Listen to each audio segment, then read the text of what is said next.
सो projectile motion को हम start करते हैं। अच्छा, प्रोजेक्टाइल मोशन को शुरू करने से पहले एक चीज़ मैं रिकॉल कर देता हूँ कि हमने स्कूल फिज़िक्स के अंदर पढ़ी थी फ्री फॉल मोशन। उसको रिकॉल करो ज़रा। फ्री फॉल मोशन याद है क्या होता है? एल्टीट्यूड से कुछ गिराते थे, ये था ना? इसके ना ग्रेविटी और एक्सेलरेशन में ग्रेविटी को चेंज कर देते थे। ठीक है, ठीक है। फ्री फॉल मोशन जो है वो बिल्कुल इसी तरह से ही था। बट किसी चीज़ को ड्रॉप करते थे तो ज़रूरी नहीं है कि वो ड्रॉप किया हुआ मोशन ही फ्री फॉल हो। असल में वर्टिकल मोशन को फ्री फॉल मोशन कहते थे हम। और वर्टिकल मोशन के अंदर दोनों चीज़ें आ जाती थी कि अगर हमारे पास बॉडी डाउनवर्ड डायरेक्शन में मूव करे या अपवर्ड डायरेक्शन में मूव करे तो दोनों मोशन जो है वो वर्टिकल मोशन कहलाते हैं। Vertical motion under the action of gravitational force, of gravitational force. ये असल में बेसिक डेफिनेशन थी जिसे हम फ्री फॉल मोशन या मोशन अंडर ग्रेविटी कहते थे। और बिल्कुल सही आइडेंटिफाई किया कि वहाँ हम जो है वो डिस्प्लेसमेंट को हाइट कहते थे, बिकॉज वर्टिकल डायरेक्शन में अगर डिस्प्लेसमेंट हो तो वो हाइट कहलाती है। बिल्कुल इसी तरह से फ्री फॉल बॉडी की जो एक्सेलरेशन है वो बराबर हो जाती है ग्रेविटेशनल एक्सेलरेशन के। ये दो चीज़ें हमने पढ़ी थी। एक और चीज जो शायद हमने माना नोट की हो कि ये वाला जो मोशन था जिसे हम फ्री फॉल मोशन कहते थे, ये बेसिकली होता था मोशन इन वन डायरेक्शन। ये मोशन जो है वो सिर्फ और सिर्फ वन डायरेक्शन में होता था। वन डायरेक्शन का मतलब क्या है? बॉडी या तो डाउनवर्ड डायरेक्शन से अपवर्ड डायरेक्शन की तरफ मूव करी थी या फिर body upward to downward direction में मूव करती थी। इसमें कोई टू डायमेंशनल वाला एस्पेक्ट शामिल नहीं था। फ्री फॉल मोशन जो हम पहले पढ़ चुके हैं, it was motion under gravity and motion in one direction. बिल्कुल इसी तरह से जब हम मोशन अंडर ग्रेविटी को या फ्री फॉल मोशन को टू डायमेंशन के अंदर स्टडी करते हैं तो वो टू डायमेंशनल जो मोशन है वो कहलाता है projectile motion. Free fall motion में बॉडी सिर्फ और सिर्फ एक डायमेंशन में या अलोंग वाई एक्सिस मूव करती थी, इसलिए हम उसको फ्री फॉल मोशन कहते थे। ये मोशन ग्रेविटेशनल फोर्स की वजह से होता था और प्रोजेक्टाइल मोशन भी ग्रेविटेशनल फोर्स की वजह से ही होता है। सिर्फ इन दोनों के अंदर जो मेन डिफरेंस है वो ये डिफरेंस है कि बॉडी जो है वो प्रोजेक्टाइल मोशन में एक्स वाई एक्सिस के साथ साथ अलोंग एक्स एक्सिस भी मूव करती है। अगर हमें उसको डिफाइन करना हो तो हम इसी तरह से डिफाइन कर सकते हैं कि motion projectile motion is a two dimensional motion of the body under the action of gravitational force। अगर बॉडी टू डायमेंशन के अंदर मूव कर रही है due to the action of gravitational force तो उस मोशन को हम प्रोजेक्टाइल मोशन कहते हैं। बात समझ आ गई यहाँ तक? सर फिर जो हम लोग स्कूल फिजिक्स के अंदर हम जो पढ़ रहे थे उसके अंदर और प्रोजेक्टाइल के अंदर क्या डिफरेंस हुआ? हाँ, मैंने अभी यही डिफरेंस तो असल में बताया कि ये मोशन भी due to the action of gravity और ये मोशन भी due to the action of gravity. दोनों के अंदर ये कॉमन है, acceleration due to gravitational force की वजह से दोनों मोशन होते हैं। मेन डिफरेंस मैंने यहाँ लिखा है कि this motion is only in one direction. ये जो मोशन है वो सिर्फ और सिर्फ अलोंग वाई एक्सिस होता था। सिर्फ और सिर्फ वाई एक्सिस के अलोंग ये वाला मोशन होता था। जबकि projectile motion is a two dimensional motion under the action of gravitational force. Two dimensional motion होता है, इट्स मीन कि यहाँ पर बॉडी अलोंग वाई एक्सिस भी मूव करती है, यहाँ बॉडी अलोंग एक्स एक्सिस भी मूव करती है। दोनों एक्सिस के अंदर बॉडी की डिस्प्लेसमेंट होती है, इसलिए इसको हम अब मोशन फ्री फॉल मोशन या नहीं कहेंगे, अब हम इसको प्रोजेक्टाइल मोशन कहेंगे। सो ये हमारे पास मेन डिफरेंस है। अलोंग एक्स एक्सिस भी बॉडी मूव करती है, अलोंग वाई एक्सिस भी बॉडी मूव करती है। जबकि यहाँ पर इस केस के अंदर अगर हम किसी ऑब्जेक्ट को ड्रॉप करते थे यहाँ से, तो बिल्कुल स्ट्रेट लाइन में वो मूव करता था। यहाँ से वो हॉरिजॉन्टल डिस्प्लेसमेंट कवर नहीं करता था, वो सिर्फ और सिर्फ वर्टिकल डिस्प्लेसमेंट कवर करता था। along y-axis is the free fall motion, and if the free fall motion is along x-axis as well as y-axis, so that motion will be known as projectile motion.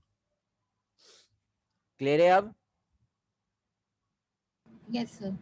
Okay, so page number 66 पे जो diagram form की हुई है उस diagram को हम देखते हैं। वही डायग्राम मैं यहाँ पर जो है वो पहले ड्रॉ कर देता हूँ। सो उस डायग्राम को देखते हुए जो है वो हम इस मोशन को अंडरस्टैंड करते हैं।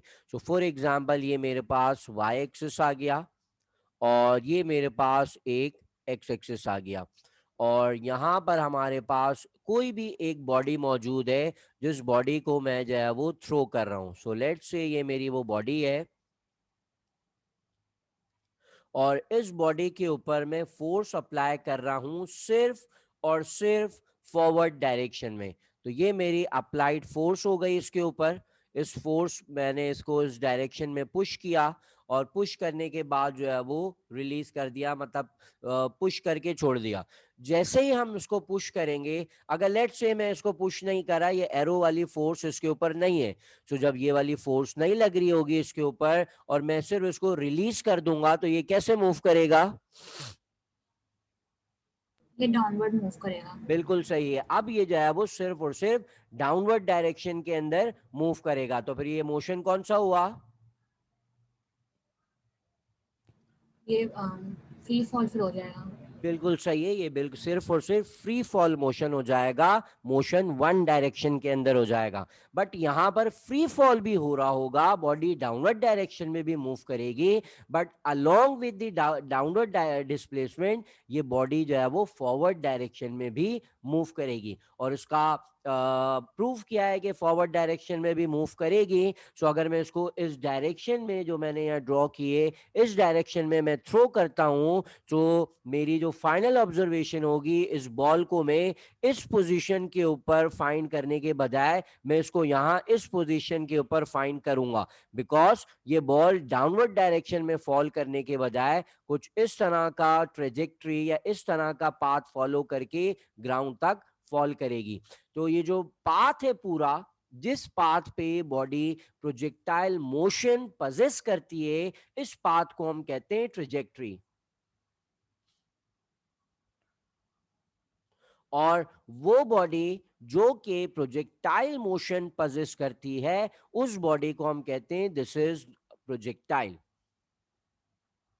सो यहाँ जो मेरी ये बॉल है दिस इज प्रोजेक्टाइल, और ये जो मैंने कर्व बनाया हुआ है ये कर्व असल में इस बॉडी का पाथ है, जिस पाथ को फॉलो करते हुए ग्राउंड पे फॉल करेगी। तो इस पूरे पाथ को हम कहेंगे this is the trajectory of the ball, और इस बॉल को हम कहेंगे this is actually the projectile.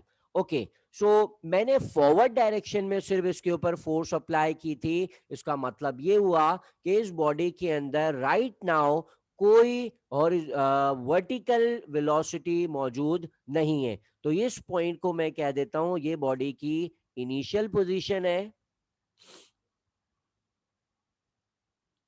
और इनिशियल पोजीशन पे क्योंकि मैंने इसको सिर्फ और सिर्फ फॉरवर्ड डायरेक्शन के अंदर जो है वो फोर्स अप्लाई की थी, तो इस बॉडी के अंदर जो वेलोसिटी होगी वो सिर्फ और सिर्फ फॉरवर्ड डायरेक्शन में होगी, और ये जो उसकी वेलोसिटी है उसके पास सिर्फ और सिर्फ हॉरिजॉन्टल कंपोनेंट होगा। इनिशियल पोजीशन पे इस वेलोसिटी का जो वर्टिकल कंपोनेंट है वो इक्वल होगा 0 के। ये बात समझ आ गई? Yes sir. ओके, सो जैसे ही मैं इसको थ्रो करूंगा ये बॉल फॉरवर्ड डायरेक्शन में मूव होगी। अब फॉरवर्ड डायरेक्शन में जब ये बॉल मूव हो रही है तो मैं इस बॉल को डिफरेंट पोजीशन पे मार्क कर देता हूं। लेट सपोज ये बॉल एक सर्टेन टाइम पे यहां पहुंचेगी अपनी इस ट्रेजेक्ट्री पे, देन ये बॉल अपनी इस इस पोजीशन पे पहुंचेगी और फाइनली जो है वो मूव होते होते और इस पॉइंट पे, और फिर उसके बाद फाइनल इसके ऊपर हम आ जाते हैं, ये आ जाएगी इसकी फाइनल पोजीशन जब वो ग्राउंड को ऑलमोस्ट हिट कर रही होगी। एक और चीज़ जो यहाँ मेरी अजम्पशन है वो ये कि इस पूरे प्रोजेक्टाइल मोशन के अंदर हम जो है वो फ्रिक्शन लेस सिस्टम की बात करें। यहाँ कोई एयर फ्रिक्शन इस बॉल के ऊपर या इस प्रोजेक्टाइल के ऊपर नहीं अप्लाई हो रही। So there is no friction, the system is are frictionless system. So जैसे ही हम यहाँ पे फ्री फॉल मोशन के अंदर बॉडी को ड्रॉप करते हैं तो उसकी इनिशियल वेलोसिटी जो है वो जीरो होती है। और इनिशियल वेलोसिटी जीरो होने का मतलब है कि उसका हॉरिजॉन्टल कंपोनेंट भी जीरो, उसका वर्टिकल कंपोनेंट भी इक्वल टू जीरो। जैसे ही वो फॉल करेगी डाउनवर्ड डायरेक्शन में और यहाँ पहुंचेगी तो इसका हॉरिजॉन्टल कंपोनेंट तो अब भी जीरो ही होता है, बिकॉज हॉरिजॉन्टल डायरेक्शन के अंदर इस बॉल के ऊपर कोई फोर्स अप्लाई नहीं हो रही। बट जैसे जैसे डाउनवर्ड डायरेक्शन में मूव करती है वैसे वैसे इसका जो वर्टिकल कंपोनेंट है, ये वाली जो वेलोसिटी है वर्टिकल कंपोनेंट या वर्टिकल डायरेक्शन में, वो इंक्रीज होती जाती है। और जब वो यहाँ ग्राउंड पे पहुंचती है तो यहाँ इसकी जो फाइनल वेलोसिटी है वो मैक्सिमम हो जाती है। यही चीज यहां पर भी होगी। जैसे मैंने यहां पर कहा कि इनिशियल पोजीशन पे बॉल के पास सिर्फ और सिर्फ हॉरिजॉन्टल वेलोसिटी है और वर्टिकल कंपोनेंट इसके पास वेलोसिटी का बिल्कुल इक्वल टू जीरो है। जैसे ही वो अपने पाथ पे थोड़ा सा आगे फॉलो करेगी तो उसके पास जो है वो वर्टिकल वेलोसिटी आ जाएगी, दैट इज वी वाई। इसी तरह से जब वो और फर्दर मूव करेगी तो उसकी जो वर्टिकल वेलोसिटी है वो और इंक्रीज हो जाएगी। सिमिलरली जैसे जैसे वो आगे मूव करेगी वर्टिकल वेलोसिटी का जो कंपोनेंट है वो साथ साथ इंक्रीज होता जा रहा है। ये बात समझ आ गई? Yes sir. ठीक है। सो हमने नोट किया, देखा कि वी वर्टिकल कंपोनेंट जो वेलोसिटी का है it increases as the body follows the trajectory.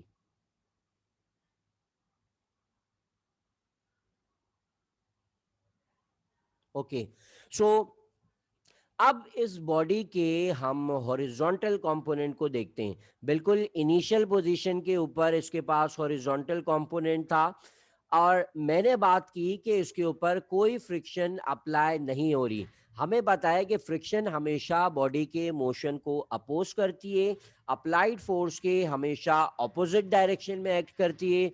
तो अगर यहाँ पर कोई फ्रिक्शन मौजूद नहीं है तो इसका मतलब ये हुआ कि हॉरिजॉन्टल वेलोसिटी का जो ये कंपोनेंट है वो कांस्टेंट रहेगा। बॉडी की हॉरिजॉन्टल वेलोसिटी के अंदर कोई चेंज नहीं आएगा। जैसे जैसे ये बॉडी अपने ट्रेजेक्ट्री को फॉलो करेगी तो इस पूरे ट्रेजेक्ट्री के अंदर बॉडी की ये जो हॉरिजॉन्टल कंपोनेंट है वेलोसिटी का वो कांस्टेंट रहेगा। तो इस डायग्राम के अंदर मैंने जो वी वाई वाले कंपोनेंट बनाए हैं, देखो मैंने कोशिश की है कि हर डायग्राम हर पॉइंट के ऊपर ये एरो की लेंथ मैंने इंक्रीज की है। यहाँ तो बिल्कुल जीरो था इसलिए मैंने वी वाई वाली वेलोसिटी का वेक्टर नहीं बनाया।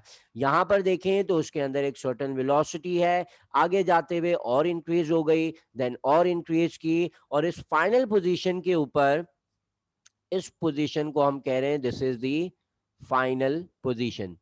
तो इस फाइनल पोजीशन के ऊपर बॉडी के पास जो ये जो वेलोसिटी का वाई कंपोनेंट है इट इज मैक्सिमम। तो ये हमारे पास मैक्सिमम है। इसके बाद बॉडी ग्राउंड को हिट कर देगी और फिर बॉडी रेस्ट में आ जाती है। तो हम सारी उसके बाद की बात नहीं कर रहे, हम यहाँ स्टार्ट से लेके जब बॉडी ग्राउंड को हिट करेगी वहां तक की बात करें। और ये जो मैंने वी एक्स के एरोज बनाए हैं, हॉरिजॉन्टल कंपोनेंट ऑफ वेलोसिटी के जो एरोज बनाए हैं वो सारे इक्वल हैं। इसका मतलब ये हुआ कि प्रोजेक्टाइल मोशन में जी जो हॉरिजॉन्टल कंपोनेंट है इज ऑलवेज कांस्टेंट, उसके अंदर कोई चेंज नहीं आ रहा। ये बात समझ आ गई? Yes sir. ठीक है। और रीजन इसका मैंने बताया because there is no friction force. यहाँ कोई फ्रिक्शन फोर्स मौजूद नहीं है। So second law of motion को अगर हम रिकॉल करें तो सेकंड लॉ ऑफ मोशन कहता है कि force is directly proportional to acceleration. So अगर हम हॉरिजॉन्टल एक्सेलरेशन की बात करें, सो अच्छा, इसके अलावा एक्सेलरेशन का मतलब होता है change in velocity. So horizontal velocity के अंदर कोई चेंज नहीं आ रहा, no change in the horizontal component of the velocity. इसका मतलब ये हुआ कि जो हॉरिजॉन्टल एक्सेलरेशन है वो बॉडी की इक्वल होगी जीरो के। हॉरिजॉन्टल एक्सेलरेशन इज जीरो, और बिकॉज हॉरिजॉन्टल वेलोसिटी जो है वो बॉडी की वो कांस्टेंट है। सो इन दो चीजों को यूज करते हुए मैं डिस्टेंस का जो फॉर्मूला होता है, distance is equals to velocity multiply by time। So horizontal जो डिस्प्लेसमेंट है बॉडी की, या जो डिस्टेंस कवर कर रही है बॉडी, उसको मैं एक्स से रिप्रेजेंट कर देता हूं, और वेलोसिटी चूंकि एक्स कंपोनेंट की बात हो रही है तो वो वी एक्स हो जाएगा और मल्टीप्लाइड बाय टाइम। तो ये हमारे पास एक फॉर्मूला हो जाएगा बॉडी की हॉरिजॉन्टल डिस्प्लेसमेंट को फाइंड आउट करने का। इसी तरह से अगर हम वर्टिकल कंपोनेंट निकालना चाहें वेलोसिटी का, सो उस इक्वेशन को याद करो, H is equals to initial velocity multiply by time plus G T square over two. Recall करिए उस इक्वेशन को। Yes sir. Okay, so H जो है वो वर्टिकल डिस्प्लेसमेंट है, तो इसको मैं वाई से रिप्रेजेंट कर देता हूं।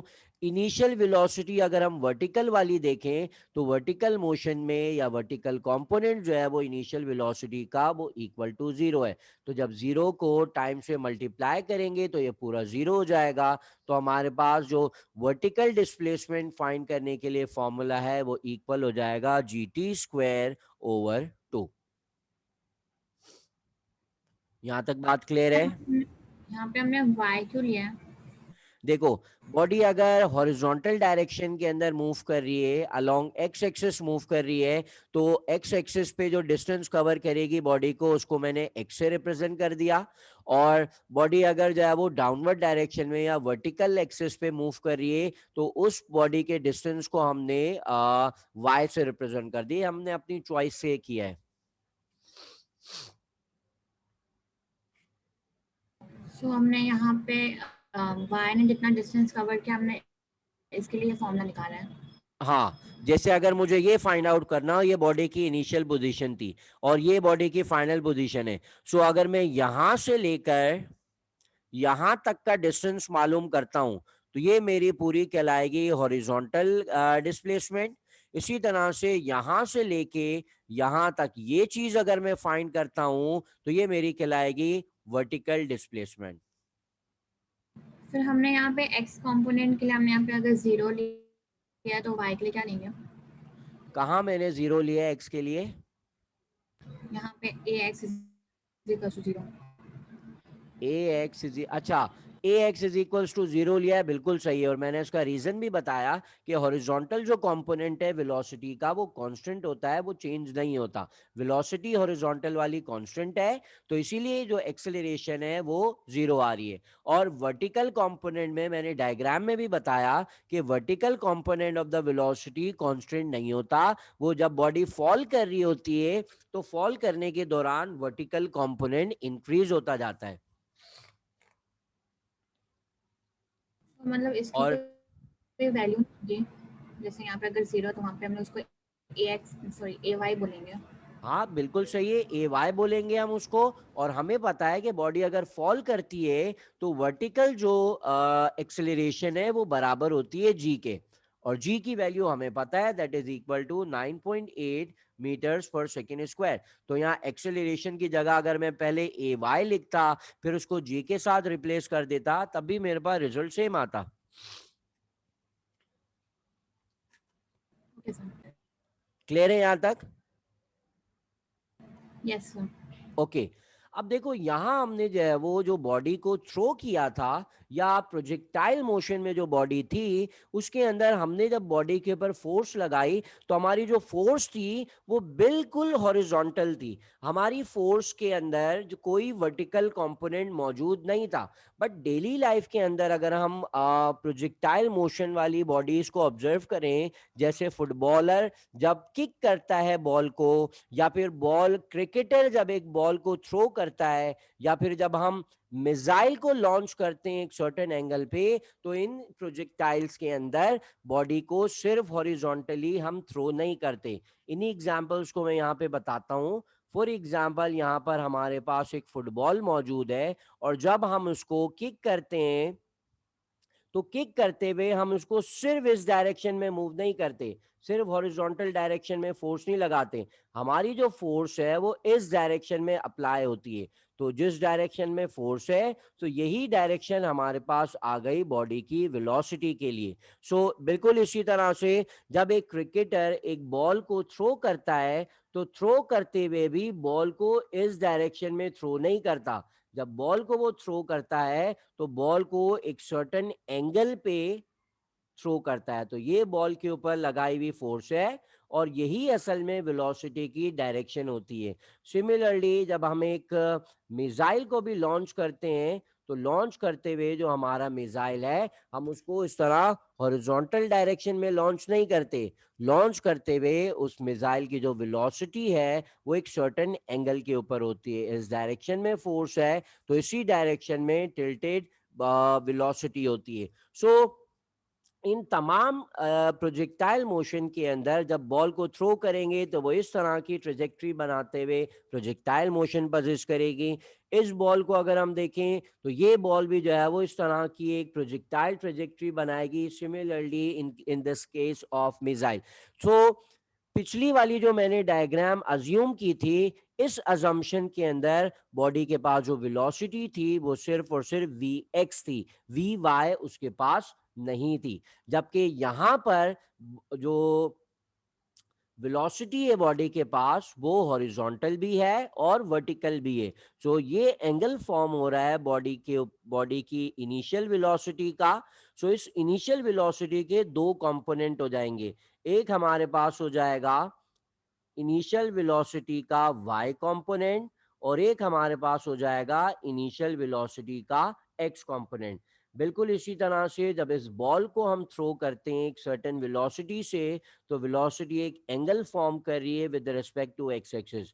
तो इस वेलोसिटी के भी हमारे पास दो कंपोनेंट हो जाएंगे। एक हो जाएगा इनिशियल वेलोसिटी का वाई कंपोनेंट और ये यहाँ पर इस डायरेक्शन में हो जाएगा एक इनिशियल वेलोसिटी का एक्स कंपोनेंट। सिमिलरली इस केस के अंदर भी हम इस इनिशियल वेलोसिटी को ब्रेक कर सकते हैं उसके दोनों कंपोनेंट में, इनिशियल वेलोसिटी का X component that is V I X और इनिशियल वेलोसिटी का Y component that is V I Y. Clear है यहां तक? यस। ओके। अब इस तरह के मोशन को हम जो है वो एनालाइज करते हैं। इस तरह के केसेस के अंदर जब प्रोजेक्टाइल को हम स्टडी कर रहे हो और हमारी इनिशियल वेलोसिटी सिर्फ अलोंग एक एक्सिस ना हो, उसका एक सर्टेन एंगल फॉर्म हो रहा हो, तो हम उस वेलोसिटी को रिजॉल्व कर देते हैं into horizontal and vertical component. और ये दोनों कंपोनेंट जो है वो एक दूसरे से बिल्कुल इंडिपेंडेंट होते हैं। अगर पिछली वाली ही एग्जाम्पल को यहाँ पे अप्लाई करें जिसमें हमारा सिस्टम जो है वो फ्रिक्शनलेस होगा, तो यहाँ जो इनिशियल वेलोसिटी का एक्स कंपोनेंट है इट विल बी कांस्टेंट। पूरे मोशन के दौरान वी आई एक्स चेंज नहीं होगा। सिमिलरली यहाँ पर भी वी आई एक्स जो है वो कांस्टेंट रहेगा, इसके अंदर कोई चेंज नहीं आएगा। Similarly in the case of missile. अगर हम वी आई वाई को देखें, वी आई वाई ऊपर की तरफ बन रहा है, इसका मतलब ये होगा कि ऊपर जाते हुए जो वी आई वाई है वो उसकी जो वैल्यू है वो डिक्रीज होती जाएगी। जैसे अभी मैंने पिछली डायग्राम में बताया कि वी आई वाई डाउनवर्ड डायरेक्शन में था तो वो इंक्रीज होता है, और अब वर्टिकल डायरेक्शन अपवर्ड डायरेक्शन में हो तो वो डिक्रीज होता जाएगा।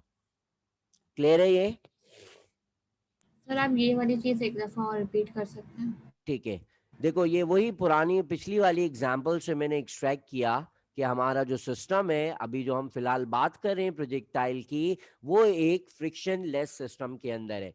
बॉडी की वेलोसिटी में उस वक्त चेंज आता है जब बॉडी के ऊपर कोई नेट फोर्स लग रही हो। सो और इस वेलोसिटी का जो हॉरिजॉन्टल कंपोनेंट है वो इंक्रीज होगा जब हम इसी डायरेक्शन में कोई फोर्स लगाएं, वो डिक्रीज हो जाएगा अगर हम इसकी ऑपोजिट डायरेक्शन में कोई फोर्स लगाएं।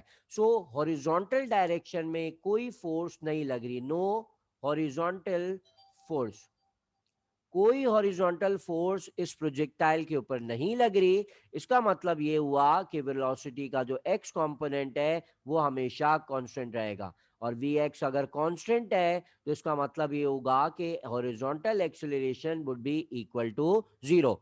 जबकि अगर हम वी वाई की बात करें, वर्टिकल डायरेक्शन के अंदर फोर्स की बात करें, तो हमने इस मोशन को डिफाइन ही यही किया था कि ऐसा मोशन जो कि under the action of gravity हो रहा हो, ग्रेविटेशनल फोर्स की वजह से हो रहा हो, तो उस मोशन को हम प्रोजेक्टाइल मोशन कहते हैं। तो इस बॉल के ऊपर यहां डाउनवर्ड डायरेक्शन में ग्रेविटेशनल फोर्स एक्ट हो रही है। सिमिलरली ये बॉल जा तो रहा होगा इस डायरेक्शन में, बट डाउनवर्ड डायरेक्शन के अंदर इसके ऊपर ग्रेविटेशनल फोर्स लग रही है। अब देखो ये ग्रेविटेशनल फोर्स की डायरेक्शन डाउनवर्ड, और इनिशियल वेलोसिटी का जो वाई कंपोनेंट है वो अपवर्ड डायरेक्शन में है, दोनों ऑपोजिट हैं, तो इसलिए बॉडी की जो वेलोसिटी है वो डिक्रीज हो जाती है। सो वर्टिकल फोर्स की वजह से वेलोसिटी का जो वाई कंपोनेंट है वो डिक्रीज होता है।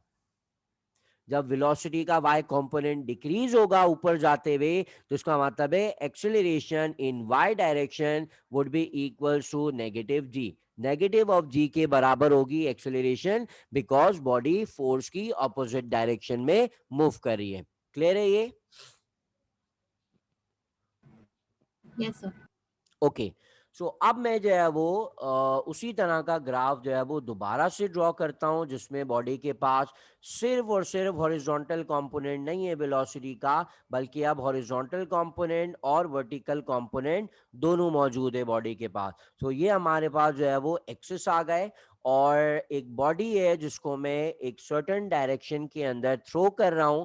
सो लेट सपोज ये हमारे पास एक बॉडी है जिसको मैंने थ्रो किया है इस पर्टिकुलर डायरेक्शन में। सो ये मेरे पास डायरेक्शन आ गई, तो इस डायरेक्शन में मैंने इस बॉडी को थ्रो किया, और थ्रो करने से इस बॉल का जो पाथ होगा वो कुछ इस तरह का होगा जो मैंने यहाँ पर यूं ड्रॉ किया है। तो ये प्रोजेक्टाइल मोशन बॉडी पजेस करेगी, ये पूरा जो पाथ है, this is the trajectory of this body. So velocity को मैं यहाँ पे दोबारा बना देता हूं। ओके। सो अब इस बॉल के अंदर जो फोर्स थी या जो वेलोसिटी थी वो थी इस डायरेक्शन में, तो मैं फोर्स की डायरेक्शन नहीं बना रहा, मैंने सिर्फ और सिर्फ वेलोसिटी की डायरेक्शन बना दी। एक सेकेंड होल्ड करते हैं, अजान के बाद दोबारा स्टार्ट करेंगे। ओके। सो ये मेरे पास जो है वो वेलोसिटी है, इनिशियल वेलोसिटी बॉडी की, और इस इनिशियल वेलोसिटी के मैं दो कंपोनेंट कर देता हूं। एक कंपोनेंट मेरे पास हो जाएगा ये, इसको मैं कह देता हूं V I X, initial velocity का एक्स कंपोनेंट, और ये मेरे पास हो जाएगा we I Y, that is the initial velocity का वाई कंपोनेंट। और जैसे मैंने पीछे बताया था कि horizontal velocity always remain constant. So horizontal velocity is constant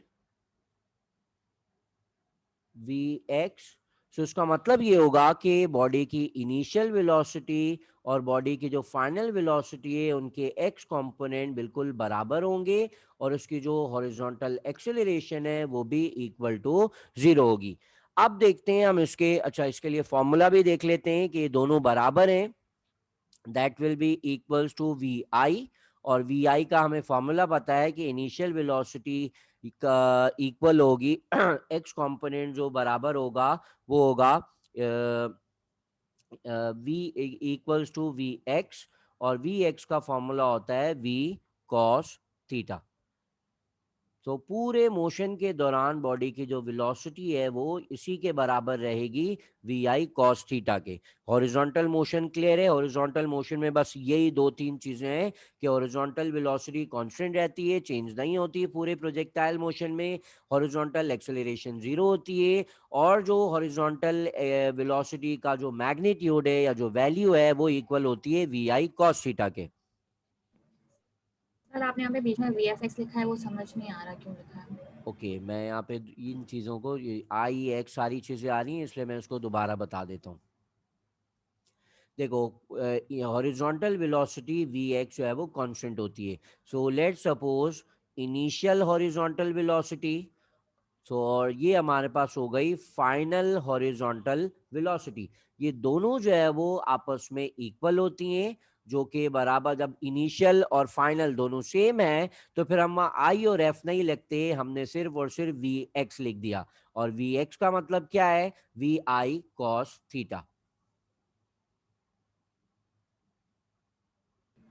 clear है ओके अब? सर। यस। ठीक है। अब देखते हैं हम वर्टिकल मोशन को। अब वर्टिकल मोशन में देखो, बॉडी अपवर्ड डायरेक्शन में मूव कर रही है और अपवर्ड डायरेक्शन में मूव करते हुए बॉडी की जो इनिशियल वेलोसिटी का जो वाई कंपोनेंट है वो डाउनवर्ड डायरेक्शन में जाते हुए डिक्रीज होता जाएगा। सो प्रोजेक्टाइल इज मूविंग अपवर्ड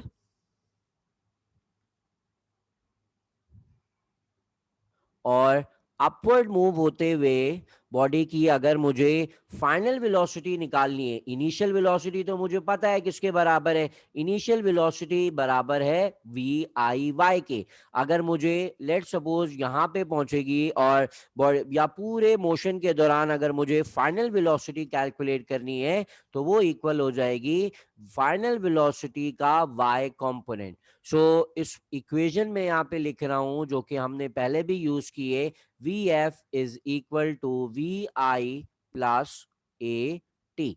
सो ये फर्स्ट इक्वेशन ऑफ मोशन है जो कि मैं वर्टिकल मोशन के ऊपर अप्लाई कर रहा हूं। सो ये पूरी इक्वेशन वर्टिकल मोशन के लिए है। तो जो फाइनल वेलोसिटी है वो वर्टिकल मोशन की होगी, इनिशियल वेलोसिटी भी वर्टिकल मोशन की होगी, एक्सेलरेशन भी जो है वो वर्टिकल मोशन का होगा, और टाइम जो है वो एज इट इज रहता है, टाइम हॉरिजॉन्टल और वर्टिकल नहीं होता। तो ये इक्वेशन में अप्लाई करके वर्टिकल मोशन की फाइनल वेलोसिटी को कैलकुलेट करता हूं। सो final velocity in vertical direction is equal to initial velocity in y direction plus acceleration जो कि वर्टिकल डायरेक्शन में बराबर होती है ए वाई इज इक्वल टू जी। और बॉडी अपवर्ड डायरेक्शन में मूव कर रही है तो इसलिए मैं इसको नेगेटिव के अंदर यूज करूंगा। सो एक्सेलरेशन की जगह माइनस जी और टाइम की जगह हमारे पास आ गया टाइम। सो final velocity का y component would be equal to initial velocity का y component minus gt। सो y component हमें पता है, जैसे मैंने वी आई इनिशियल वेलोसिटी का x component इक्वल किया इनिशियल वेलोसिटी cos थीटा, तो बिल्कुल इसी तरह से इनिशियल वेलोसिटी का जो y कंपोनेंट है वो इक्वल होगा इनिशियल वेलोसिटी साइन थीटा के। सो मैं उसको यहाँ इनिशियल वेलोसिटी का जो y कंपोनेंट है उसको मैं यहाँ रिप्लेस कर देता हूँ। सो फाइनल वेलोसिटी हमारे पास इक्वल हो जाएगी वी आई साइन थीटा माइनस जी टी। सो ये मेरे पास फाइनल वेलोसिटी की वैल्यू आ गई, that is initial v I sine theta minus ji t. Clear है यहां तक? Yes sir. ओके। सो यहाँ एक डिफरेंट पोजीशंस के ऊपर हम जो है वो उसको दोबारा से ड्रॉ कर लेते हैं बॉडी को, कि ये बॉडी जब इस पोजीशन पे होगी तो जो वेलोसिटी का एक्स कंपोनेंट है वो तो उतना ही रहेगा जितना पहले था, बट जो फाइनल वी वाई है वो थोड़ा सा कम हो जाएगा। इसी तरह से जब ये बॉडी यहाँ पहुंचेगी तो यहाँ पर भी वी एक्स उतना ही रहेगा, जबकि जो वी वाई है वो थोड़ा सा और डिक्रीज हो जाएगा। जब बॉल यहां पहुंचेगी बिल्कुल मैक्सिमम हाइट के ऊपर, तो अब भी बॉडी के पास सिर्फ और सिर्फ वी एक्स मौजूद होगा। फाइनल पोजीशन के ऊपर इसकी ये वाली जो वी एफ वाई है वो इक्वल हो जाएगा जीरो के, बिकॉज ऊपर जाते हुए इन एरोस को देखो, यहाँ मैक्सिमम है, ऊपर जाते हुए फाइनल वेलोसिटी वेलोसिटी का वाई कंपोनेंट कम हो गया, यहाँ और कम हो गया, और यहाँ पे आके दोबारा से जीरो हो गया। जैसे ही बॉडी यहाँ से थोड़ा और आगे मूव करेगी तो हॉरिजॉन्टल कंपोनेंट अब भी उतना ही रहेगा। जब बॉल यहाँ पहुंचेगी तब भी हॉरिजॉन्टल कंपोनेंट बिल्कुल सेम रहेगा, और यहाँ फाइनल पोजीशन पे पहुंचने के बाद भी हॉरिजॉन्टल कंपोनेंट बिल्कुल सेम रहेगा। ये मैक्सिमम हाइट से जैसे ही आगे जाएगी बॉडी, तो अब बॉडी के अंदर vertical component of velocity downward direction में हो जाएगा, और जैसे ही आगे पहुंचेगी और इंक्रीज होगा, बिकॉज डाउनवर्ड डायरेक्शन में मूव करिए तो वी वाई इंक्रीज होता जाता है, और यहां आने के बाद वी वाई बिल्कुल मैक्सिमम हो जाएगा। क्लियर है यहां तक?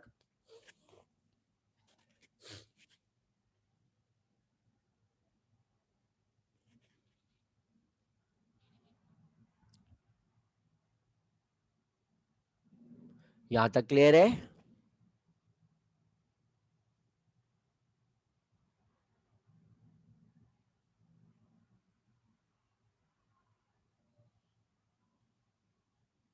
सो जैसे ही बॉडी मैक्सिमम हाइट पे पहुंची, उसका हॉरिजॉन्टल कंपोनेंट तो अब भी उतना ही है V X, but vertical component जो वेलोसिटी का है वो जीरो हो गया।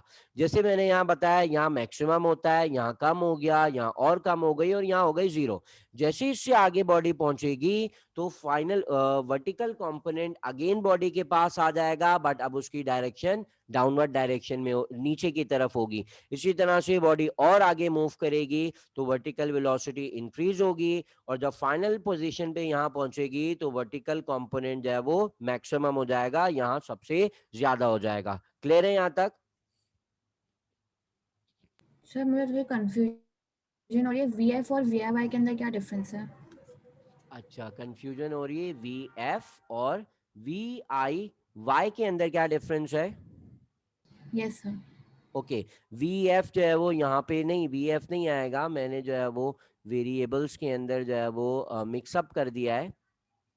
देखो, ओरिजिनल वेलोसिटी v थी, जिसको मैंने ब्रेक कर दिया वी आई एक्स और वी आई वाई के अंदर, ठीक है। और सो ये इनिशियल थी। अब आगे जाते हुए इनिशियल नहीं रहेगी, तो मैंने यहाँ वी एक्स और वी वाई लिखा है, यहाँ भी वी एक्स और वी वाई, इसी तरह ये भी वी एक्स, और ये वी एफ नहीं है, यहाँ पर ये वी वाई ही आएगा। मैं चेंज कर देता हूँ उसको, यहाँ पर आ जाएगा हमारे पास v y equal to zero. अब ठीक है? और सर आपने ऊपर जो डेरिवेशन की है V F Y is equals to we I Y plus A T वाली, हाँ। वो वाली थोड़ी रिपीट कर दें। अच्छा, यहाँ मैंने ये कहा था कि अगर मुझे बॉडी की या प्रोजेक्टाइल की फाइनल वेलोसिटी का वाई कंपोनेंट निकालना हो, जैसे यहाँ तो मैंने कह दिया था कि इनिशियल वेलोसिटी का एक्स कंपोनेंट और इनिशियल वेलोसिटी का वाई कंपोनेंट दोनों बराबर ही होते हैं। यहाँ बराबर नहीं होते। जैसे फॉर एग्जांपल, ये जो प्रोजेक्टाइल है वो इस पॉइंट ए से इस पॉइंट बी तक पहुंची है। सो यहाँ जो वर्टिकल कंपोनेंट है उसको हम कहेंगे initial component of V Y, और इसको फिर हम कह देंगे फाइनल वेलोसिटी का वाई कंपोनेंट। तो यहाँ जो वी आई लिखा हुआ है ना, ये वी एफ वाई हो जाएगा। यहाँ पे वी एफ वाई हो जाएगा या फिर सबसे लास्ट में होगा? अगर मैं मोशन को पॉइंट ए से पॉइंट बी तक स्टडी कर रहा हूं, तो पॉइंट बी वाला जो वेलोसिटी का वाई कंपोनेंट है वो वी एफ आई हो जाएगा। अगर मैं यहां तक बिल्कुल मैक्सिमम हाइट तक स्टडी कर रहा हूं, तो ये मैक्सिमम हाइट के ऊपर जो वी वाई आ रहा है ये वी एफ वाई हो जाएगा। Okay sir. Okay, so velocity को मैंने दो कंपोनेंट्स में ब्रेक किया था, वी आई एक्स और वी आई वाई के। सो मेरी जो टोटल वेलोसिटी है वो तो बिल्कुल उसी तरह से इक्वल होगी, total velocity equals to initial velocity का एक्स कंपोनेंट का स्क्वायर प्लस वही पाइथागोरस थ्योरम जो हमने वेक्टर एडिशन के अंदर किया था, कि मैग्नीट्यूड जो है वो बराबर होता है हॉरिजॉन्टल कंपोनेंट के स्क्वायर, वर्टिकल कंपोनेंट के स्क्वायर, और इसके ऊपर इसके स्क्वायर रूट के। सो ये हमारे पास जो है वो वेलोसिटी का मैग्नीट्यूड आ जाएगा, फाइनल वेलोसिटी का।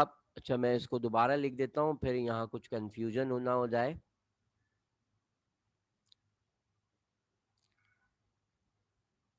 ओके, सो जो टोटल वेलोसिटी होगी बॉडी की फाइनल वाली, ये जो मैंने यहाँ लिखी है ना, V F Y is equals to we I Y minus ji T, तो ये बॉडी की फाइनल वेलोसिटी है। अब बॉडी के पास फाइनल वेलोसिटी भी वाई कंपोनेंट भी होगा, फाइनल वेलोसिटी का एक्स कंपोनेंट भी होगा।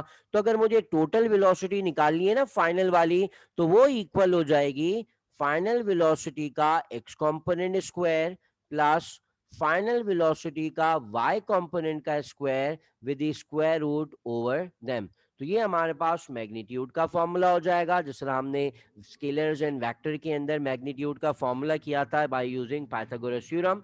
इसी तरह से अगर हमें एंगल कैलकुलेट करना है या डायरेक्शन कैलकुलेट करनी है वेलोसिटी की, तो वो थीटा बराबर हो जाएगा y कंपोनेंट फाइनल वेलोसिटी का डिवाइडेड बाय फाइनल वेलोसिटी का X component.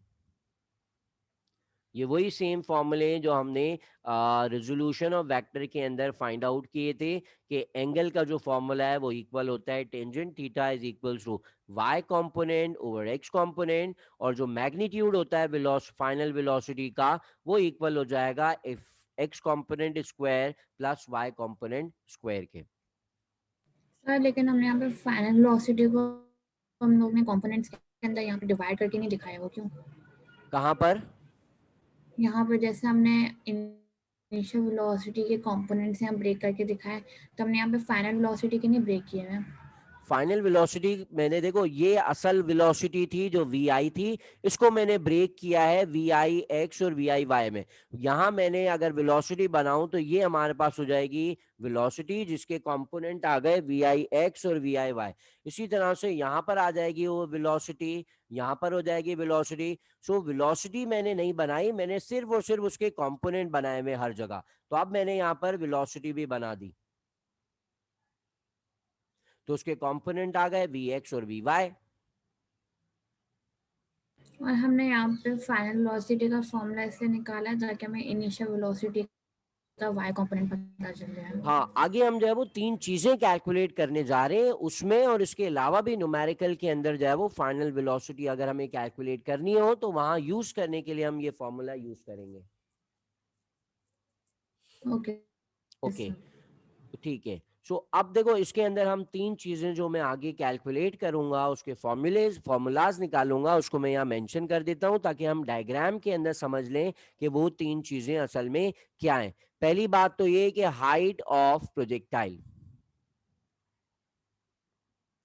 Height of projectile का मतलब क्या है कि हमारा जो प्रोजेक्टाइल है वो मैक्सिमम कितना ऊपर तक जाएगा उसको हम कहते हैं हाइट ऑफ प्रोजेक्टाइल। सो यहां से लेके पूरा यहां तक ये जो डिस्प्लेसमेंट है इसको हम कहेंगे it is the height of projectile. इसी तरह से दूसरी चीज जो हम कैलकुलेट करेंगे या फॉर्मूला ड्राइव करेंगे वो है time of flight. Time of flight का मतलब क्या है, या टाइम ऑफ ट्रेजेक्ट्री या टाइम ऑफ प्रोजेक्टाइल, इस पोजीशन से हमने इसको थ्रो किया और वो इस पाथ को फॉलो करते हुए फाइनली ग्राउंड पे वापस आ गया। तो इस पूरे मोशन के दौरान इस प्रोजेक्टाइल को कितना टाइम लगा ग्राउंड से ऊपर जाने में और ऊपर से दोबारा ग्राउंड पर आने में, इस टाइम को हम कहते हैं टाइम ऑफ फ्लाइट। इसी तरह से जो थर्ड चीज हम कैलकुलेट करेंगे हाइट ऑफ प्रोजेक्टाइल और टाइम ऑफ फ्लाइट के साथ साथ तीसरी है range of projectile.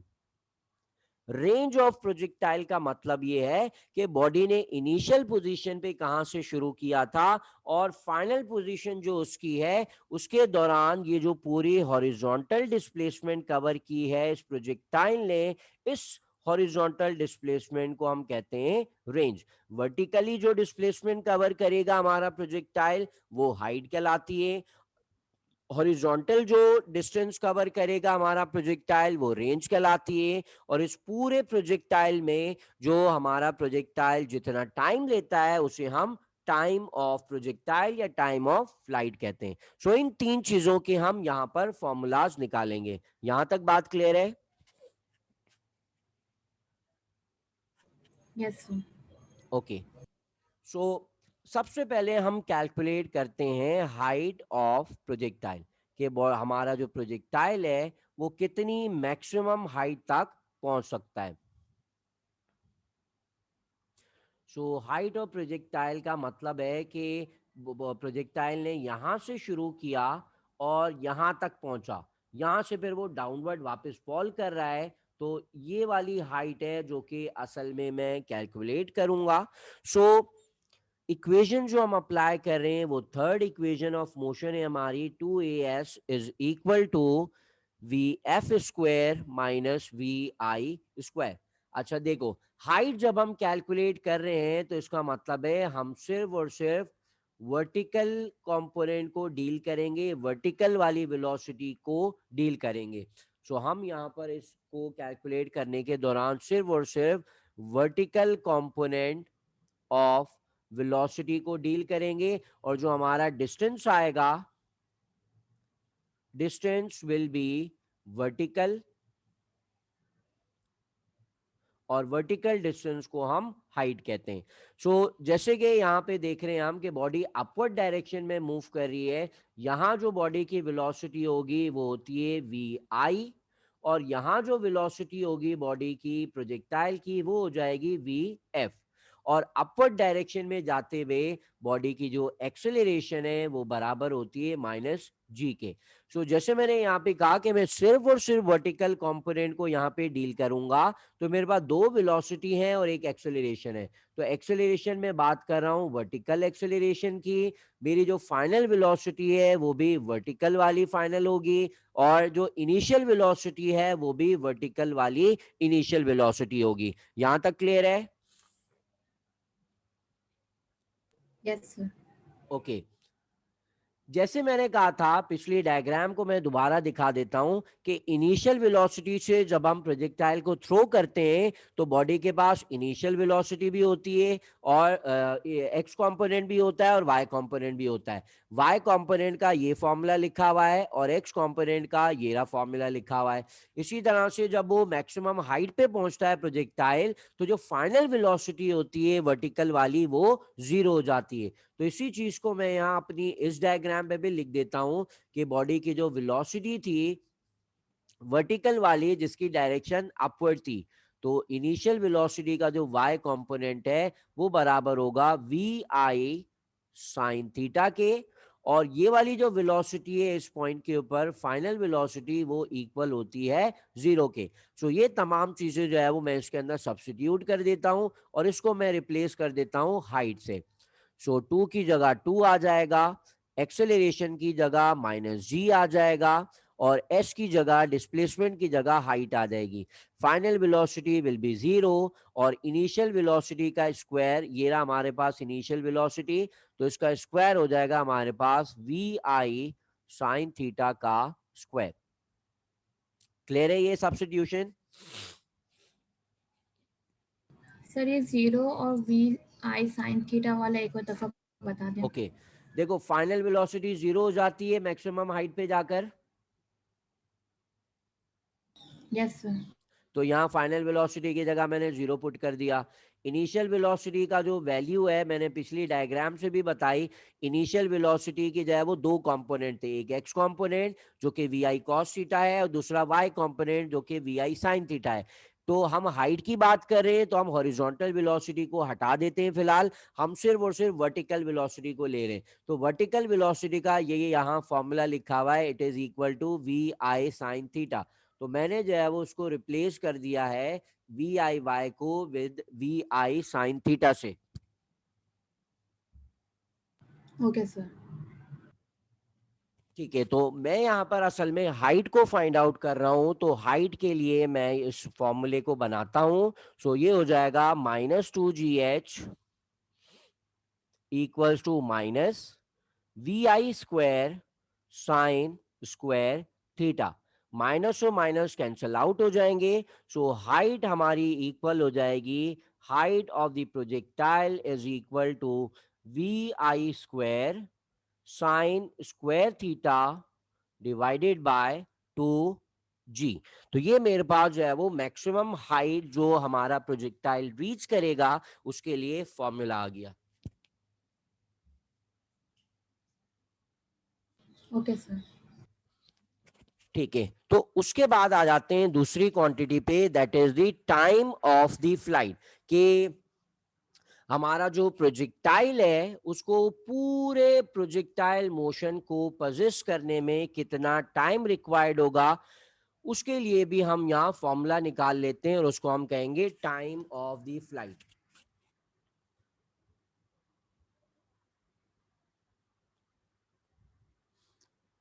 So time of flight निकालने के लिए हम फॉर्मूला अप्लाई करते हैं जो हमारी सेकेंड इक्वेशन है, S is equals to VIT plus GT² over 2। So उसी तरह से अगर हम बॉडी के वर्टिकल मोशन को वो करें, वर्टिकल मोशन को जो है वो देखें, तो बॉडी ने जो है वो इस पाथ को फॉलो करते हुए दोबारा ग्राउंड के ऊपर रीच किया है। सो यहाँ जो बॉडी की वेलोसिटी है उसको हम कह देते हैं इनिशियल वेलोसिटी, और यहाँ जो बॉडी की वेलोसिटी है इसको हम कह देते हैं फाइनल वेलोसिटी। सो यहां से यहां तक बॉडी ने एक सर्टेन हाइट कवर की और दोबारा फिर सेम लेवल पे आ गई। सो अगर हम वर्टिकल मोशन की बात करें यहां पर भी, सो वर्टिकल मोशन में अगेन बॉडी की यहाँ पर जो हाइट है वो इक्वल हो जाएगी जीरो के, बिकॉज जितनी हाइट इस बॉल की इनिशियल पोजीशन पर है उतनी ही हाइट इस बॉल की फाइनल पोजीशन पर भी है। इसीलिए हमारी जो बॉडी की हाइट है वो इक्वल हो जाएगी जीरो के। बिल्कुल इसी तरह से यहाँ पर इस बॉल की जो वेलोसिटी थी ओरिजिनल वो ये थी VI, हमने इसको ब्रेक कर दिया कंपोनेंट के अंदर। ये इसका एक्स कंपोनेंट इनिशियल वेलोसिटी का, और ये हमारे पास हो जाएगा इनिशियल वेलोसिटी का वाई कंपोनेंट। एक्स कंपोनेंट का फॉर्मूला होता है VI cos थीटा, और वर्टिकल वेलोसिटी का फॉर्मूला होता है VI sin थीटा। ये चीजें क्लियर है? Yes sir. Okay, so height को मैं एस, ये जो डिस्प्लेसमेंट है या जो हाइट है इसको मैं रिप्लेस कर देता हूं जीरो से। So zero will be equal to initial velocity का, यहां मैंने फॉर्मूला लिखा है initial velocity is equals to, अच्छा यहां भी हम इनिशियल वेलोसिटी के वाई कंपोनेंट की बात करें obviously, VI is equals to VI sine theta plus, so VI की जगह मैं रिप्लेस कर देता हूं VI साइन थीटा। टाइम की जगह जो है वो हमारे पास टाइम ही आ जाएगा, माइनस GT² ओवर 2। तो जी जो है वो एज इट बॉडी ऊपर की तरफ मूव कर रही है, so vertical acceleration will be equal to -G। तो मैं इस +G की जगह जो है वो -G पुट कर देता हूँ, T² ओवर 2। सो इसको सब सिंप्लीफाई करते हैं, zero is equals to VI sine theta multiply by time minus GT² over 2। यहां तक क्लियर है? Yes sir. ओके, सो असल में हम यहाँ क्या कर रहे हैं, हम यहाँ पर टाइम कैलकुलेट कर रहे हैं कि इस प्रोजेक्टाइल को यहाँ से शुरू करके दोबारा यहाँ तक आने में कितना टाइम लगेगा। सो टाइम निकालने के लिए हम इस माइनस वाली टर्म को दूसरी तरफ लेकर चले जाते हैं। सो ये हो जाएगा GT² divided by 2 is equal to initial velocity sine theta multiplied by time. यहां से एक टाइम और एक ये टाइम कैंसल आउट हो जाएंगे। सो कैंसल आउट होने के बाद हमारे पास बचेगा GT/2 is equal to VI sine theta, और time will be equal to VI sine theta multiply by 2 and divided by G। So ये मेरे पास आ गया time for the total flight. पूरी टोटल फ्लाइट का मेरे पास टाइम आ गया जब वो बॉल यहां से शुरू हुआ और दोबारा जाके जो है वो रीच करता है इस फाइनल पोजीशन को। तो अगर उसके लिए मुझे टोटल टाइम निकालना है तो मुझे इनिशियल वेलोसिटी चाहिए होगी, मुझे एंगल थीटा चाहिए होगा, और ग्रेविटेशनल एक्सेलरेशन कांस्टेंट ही होती है। फॉर्मूला क्लियर है? Yes sir.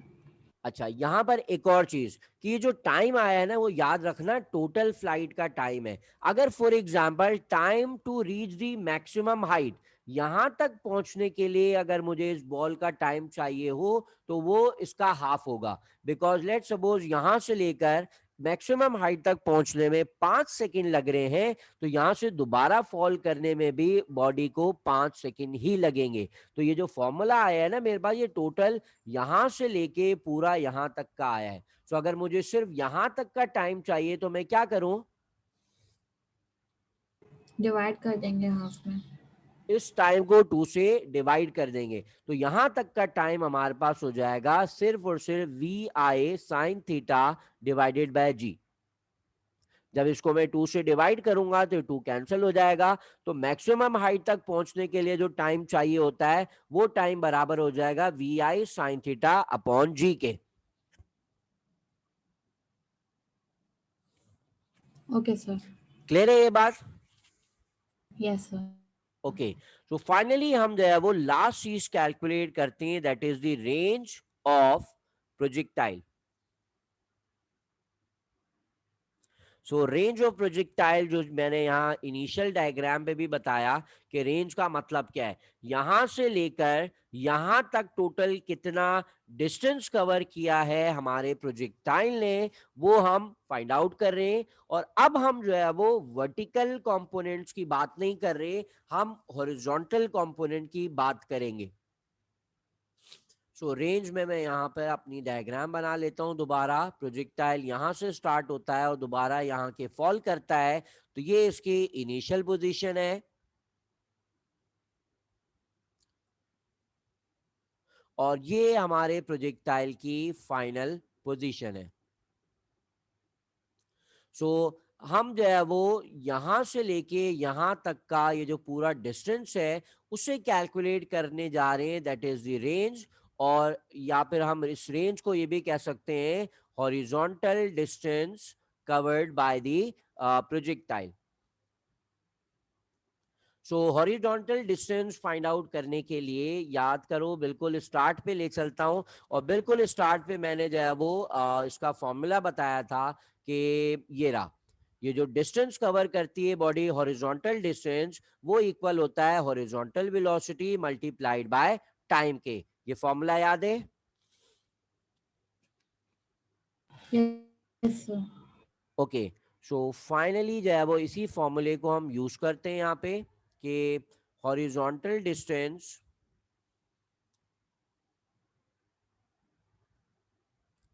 Horizontal distance s, और इसको हमने x से रिप्रेजेंट किया था, it is equals to velocity multiply by time. और अब वेलोसिटी भी अब यहाँ वर्टिकल नहीं लेंगे, यहाँ वेलोसिटी हमारी हो जाएगी हॉरिजॉन्टल वेलोसिटी। सो यहाँ जो हॉरिजॉन्टल वेलोसिटी थी उसके लिए हमने फॉर्मूला भी लिखा था कि जो इनिशियल वेलोसिटी का जो y कंपोनेंट जो हम बार बार यूज कर रहे थे, अब हम जो है वो उसका सिर्फ और सिर्फ हॉरिजॉन्टल कंपोनेंट यूज कर रहे हैं वी आई एक्स, और ये इसका कंपोनेंट है वी आई वाई। तो यहाँ हम इस वी वाई की बात नहीं कर रहे हैं, हम वी आई एक्स की बात कर रहे हैं। सो इनिशियल वेलोसिटी का जो एक्स कंपोनेंट है वो इक्वल होगा वी आई कॉस थीटा के। So range will be equal to we X, जो कि बराबर होगी वी आई कॉस थीटा के। और ये जो टाइम है, ये टाइम कहां से कहां तक काम लेंगे बताओ?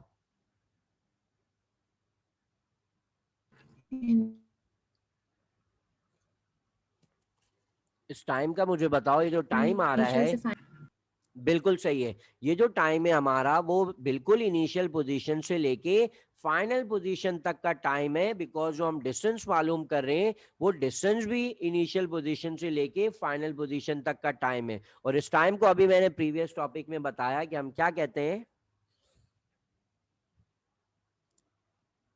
टोटल टाइम ऑफ फ्लाइट बोलते हैं। बिल्कुल सही है, ये जो टाइम है वो असल में टोटल टाइम ऑफ फ्लाइट है। तो यहाँ मैं लिख भी देता हूँ, it is the total time of flight. अब इसके लिए हमें कुछ नहीं करना, इसके लिए हमें वही यूज करना है जो अभी मैंने पीछे फाइंड आउट किया था। Total time of flight is equals to 2 VI sin theta divided by g. So total time is equals to 2 VI sin theta divided by g. तो यहाँ पे मैं इसको रिप्लेस कर देता हूँ टाइम को, 2 VI sin theta divided by ji.